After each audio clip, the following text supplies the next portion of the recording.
देखिए जितने भी क्वेश्चन मैं आपके लिए इस वीडियो में लेकर आया हूँ, अगर आपको उनमें से किसी का भी आंसर पता है तो आप हमें कमेंट बॉक्स में बता सकते हैं। और देखिए वीडियो के लास्ट में आपसे एक क्वेश्चन ज़रूर पूछा जाएगा, आपको उसका आंसर भी हमें कमेंट बॉक्स में ज़रूर बताना है। तो इस क्वेश्चन का राइट आंसर ऑप्शन बी हो जाएगा 25। वर्तमान यानी कि इस समय में भारत में 25 उच्च न्यायालय यानी कि 25 हाई कोर्ट है, आपको याद रखना है। मैं आपको बता दूं 25वां उच्च न्यायालय 1 जनवरी 2019 को आंध्र प्रदेश राज्य का बना, आंध्र प्रदेश की राजधानी अमरावती में बना है। तो आपको याद रखना है 25वां उच्च न्यायालय है, आंध्र प्रदेश राज्य का बना है। देखिए पहले आंध्र प्रदेश राज्य और तेलंगाना राज्य का उच्च न्यायालय एक ही था, हैदराबाद उच्च न्यायालय था। लेकिन 1 जनवरी 2019 से आंध्र प्रदेश राज्य का एक अलग उच्च न्यायालय हो गया है और तेलंगाना का उच्च न्यायालय अलग हो गया है। तेलंगाना राज्य का उच्च न्यायालय है हैदराबाद उच्च न्यायालय, तो आपको याद रखना है। तो चलिए नेक्स्ट क्वेश्चन देखते हैं। राज्यसभा के सदस्यों का कार्यकाल कितने वर्षों का होता है? राइट आंसर ऑप्शन सी हो जाएगा 6 वर्षों का। आपको याद रखना है 6 वर्षों का होता है राज्यसभा के सदस्यों का कार्यकाल। देखिए मैं आपको बता दूं राज्यसभा कभी भी भंग नहीं होती है, यह स्थायी सदन है, क्योंकि देखिए इसके 1/3 सदस्य प्रत्येक 2 वर्ष बाद सेवानिवृत्त होते हैं, तो इसलिए राज्यसभा कभी भी भंग नहीं होती है। तो आपको याद रखना है राज्यसभा ये स्थायी सदन है। तो चलिए नेक्स्ट क्वेश्चन देखते हैं। क्वेश्चन नंबर 3 है, होपमैन कप किस खेल से संबंधित है? राइट आंसर ऑप्शन डी हो जाएगा टेनिस से संबंधित। आपको याद रखना है ये जो कप है होपमैन कप, ये टेनिस से संबंधित है। चलिए अगला क्वेश्चन देखते हैं। फतेहपुर सीकरी का निर्माण किसने करवाया था? राइट आंसर ऑप्शन सी हो जाएगा अकबर ने करवाया था। आपको याद रखना है देखिए अकबर ने जब गुजरात पर विजय प्राप्त की थी तो उसकी खुशी में वापस लौटते समय इसने फतेहपुर सीकरी का निर्माण करवाया था, तो आपको याद रखना है। चलिए नेक्स्ट क्वेश्चन देखते हैं। क्वेश्चन नंबर 5 है, जहांगीर के दरबार में पक्षियों के चित्र बनाने वाला महान चित्रकार कौन था?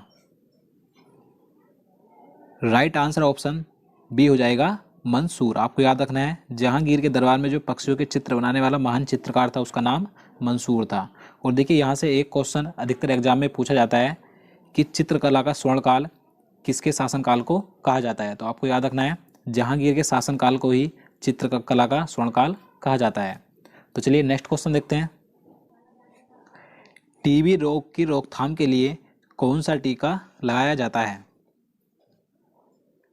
राइट आंसर ऑप्शन डी हो जाएगा BCG का टीका। आपको याद रखना है टीबी की रोकथाम के लिए BCG का टीका लगाया जाता है।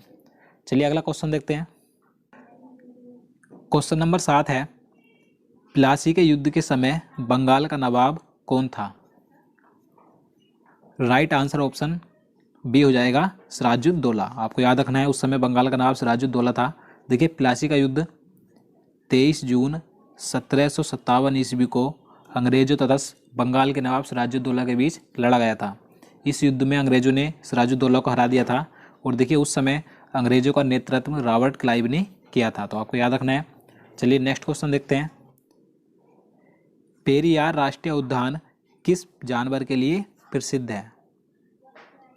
सही आंसर ऑप्शन सी हो जाएगा हाथी के लिए प्रसिद्ध। आपको याद रखना है। और देखिए ये उद्यान कहाँ पर है? ये केरल राज्य में स्थित है। चलिए अगला क्वेश्चन देखते हैं। गरसोप्पा जलप्रपात किस राज्य में स्थित है? राइट आंसर ऑप्शन ए हो जाएगा कर्नाटक राज्य में स्थित है। और ये किस नदी पर स्थित है? आपको याद रखना है ये श्रावती नदी पर स्थित है। और देखिए गरसोप्पा जलप्रपात का अन्य नया नाम क्या है? महात्मा गांधी जलप्रपात, तो आपको ये भी याद रखना है। चलिए अगला क्वेश्चन देखते हैं। क्वेश्चन नंबर 10 है, मनुष्य के शरीर में इंसुलिन का स्राव कहाँ से होता है? राइट आंसर ऑप्शन बी हो जाएगा अग्नाशय से होता है। आपको याद रखना है मनुष्य के शरीर में जो इंसुलिन होता है उसका निर्माण यानी कि वो जो निकलता है तो अग्नाशय से निकलता है। और देखिए ये एक प्रकार का हार्मोन होता है इंसुलिन। और देखिए हमेशा ऊर्जावान रहने के लिए हमारे शरीर में इंसुलिन का निर्माण होना आवश्यक है, तो आपको याद रखना है। नेक्स्ट क्वेश्चन देखते हैं। गुजरात की जीवन रेखा किस नदी को कहा जाता है? राइट आंसर ऑप्शन डी हो जाएगा नर्मदा नदी को। आपको याद रखना है गुजरात राज्य की जीवन रेखा नर्मदा नदी को कहा जाता है। देखिए नर्मदा नदी गुजरात और मध्य प्रदेश राज्य में बहती है और देखिए इसका उद्गम स्थल अमरकंटक है, यानी कि ये अमरकंटक से निकलती है और ये खंबात की खाड़ी में जाकर गिर जाती है। तो आपको याद रखना है। चलिए नेक्स्ट क्वेश्चन देखते हैं। क्वेश्चन नंबर 12 है, निम्न में से कौन एक कार्यरत व्यक्ति संसद के सदस्य नहीं होते हुए भी संसद की कार्यवाही में भाग ले सकता है? देखिए वेरी इंपॉर्टेंट क्वेश्चन है ये। तो इसका राइट आंसर ऑप्शन बी हो जाएगा, महान्यायवादी, यानी कि अटॉर्नी जनरल। देखिए भारत का जो महान्यायवादी होता है उसे यह अधिकार होता है कि वह संसद का सदस्य नहीं होते हुए भी वह संसद की किसी भी कार्यवाही में भाग ले सकता है।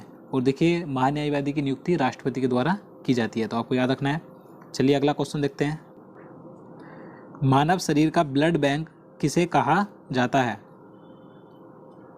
सही आंसर ऑप्शन बी हो जाएगा, प्लीहा को, यानी कि स्प्लीन को। आपको याद रखना है, मानव शरीर का ब्लड बैंक प्लीहा को कहा जाता है। चलिए आगे देखते हैं। भारत की सबसे चौड़ी नदी कौन सी है? राइट आंसर ऑप्शन सी हो जाएगा, ब्रह्मपुत्र। आप सभी को पता होगा ये भारत की सबसे चौड़ी नदी है। और अगर हम बात करें भारत की सबसे लंबी नदी कौन सी है, तो गंगा है। और देखिए यहाँ से एक क्वेश्चन और एग्जाम में पूछा जाता है कि भारत की सबसे लंबी सहायक नदी कौन सी है। तो ये वेरी इंपॉर्टेंट क्वेश्चन है।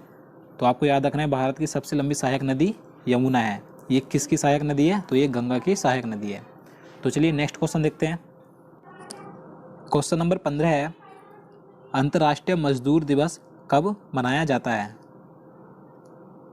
तो इसका सही आंसर ऑप्शन ए हो जाएगा, 1 मई को। आपको याद रखना है, अंतर्राष्ट्रीय मजदूर दिवस 1 मई को मनाया जाता है। अगर हम यहाँ पर बात करें 3 मई की, तो 3 मई को विश्व प्रेस स्वतंत्रता दिवस मनाया जाता है। आपको याद रखना है।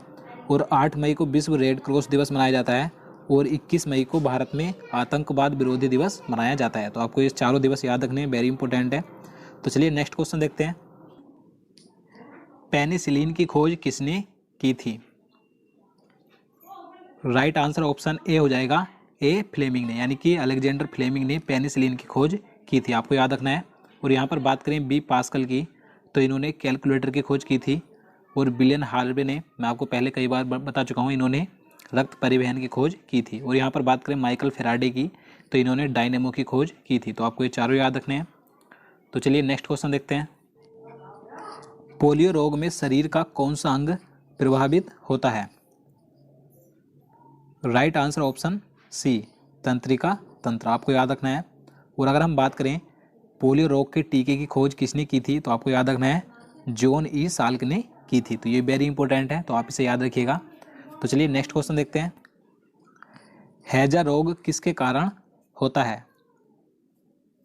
राइट आंसर ऑप्शन बी, जीवाणु यानी कि बैक्टीरिया के कारण, दूषित पानी पीने से। आप सभी को पता होगा। देखिए अगर आप चाहते हैं कि इन सभी से होने वाले रोगों का वीडियो मैं आपके लिए एक अलग से बना दूं, तो आप हमें कमेंट बॉक्स में बता सकते हैं। तो चलिए नेक्स्ट क्वेश्चन देखते हैं। संविधान के किस अनुच्छेद का संबंध संविधान संशोधन से है?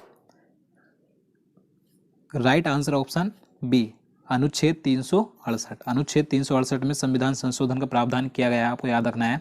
और इसे भाग 20 में रखा गया है। तो आपको ये भी याद रखना है, भाग 20 और अनुच्छेद 368। तो चलिए अगला क्वेश्चन देखते हैं। क्वेश्चन नंबर 20 है, चाय की खेती के लिए उपयुक्त मिट्टी कौन सी है? Right answer option C, laterite मिट्टी। देखिए लेटराइट मिट्टी चाय की खेती के लिए उपयुक्त होती है। इसमें लोहा, एल्युमिनियम और चूने की अधिक मात्रा पाई जाती है। तो आपको याद रखना है। चलिए नेक्स्ट क्वेश्चन देखते हैं। स्वतंत्रता प्राप्ति के समय भारतीय राष्ट्रीय कांग्रेस के अध्यक्ष कौन थे?